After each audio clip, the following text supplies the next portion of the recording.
spoilers for Donkey Kong Bananza. So then you get this final boss fight against Void Kong, and it is pretty similar to the last fight you had against him. However, the sheer quantity of shenanigans that Void Kong throws at you has increased. They have increased so much, in fact, that the game actually struggles to run this fight. So after you give Void Kong a second spanking, he gets knocked out, but you're thinking in your mind, there has to be a phase 2 to this fight. No way would the main villain of this game get knocked out that easily. So DK and Pauline approach the Banandium route to make their wish, and as expected, Void Kong makes a move. A move which is a stroke of pure genius. You see, Void Kong voids up DK in the same way he did to Pauline at the beginning of the game. And this leaves Pauline in a predicament, because if she wants to save Donkey Kong, she'll have to sing for him. However, singing for him will also activate the Banandium route, which Void Kong can immediately use to his advantage. 200 IQ Galaxy Brain plays by Void Kong here. In the end, Pauline does decide to sing, because getting DK back is more important to her in this moment than Void Kong not being able to access the Banandium route. And once DK is unvoided, as expected,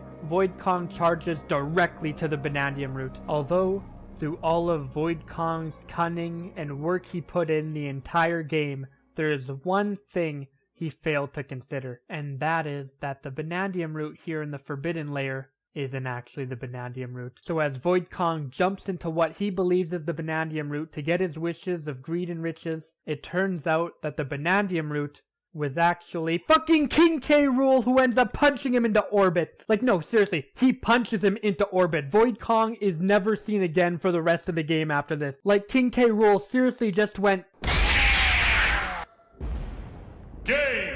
It turns out that the Banandium route in the Forbidden Layer was actually King K. Rool's stomach, and him and his Kremlin crew have been trapped down here. And now that King K. Rool is free, he can get his hands on the actual Banandium route. This reveal is absolutely phenomenal and quite easily my favorite part of this entire game. King K. Rool was not shown off in any of the marketing material for this game. Nintendo were deliberate in not showing off King K. Rool at all at any point before the game released. That being said, before Bananza launched, there were a lot of people who were speculating that King K. Rool would make an appearance of some sort in the game. At the time, I thought all of those people were coping with the capital K, but turns out I was wrong. I never in a million years would have expected that Nintendo would not only add K. Rool to Bananza, but that he would be the final twist villain, and that would only be revealed at the end of the game, not in any of the marketing material or advertisements.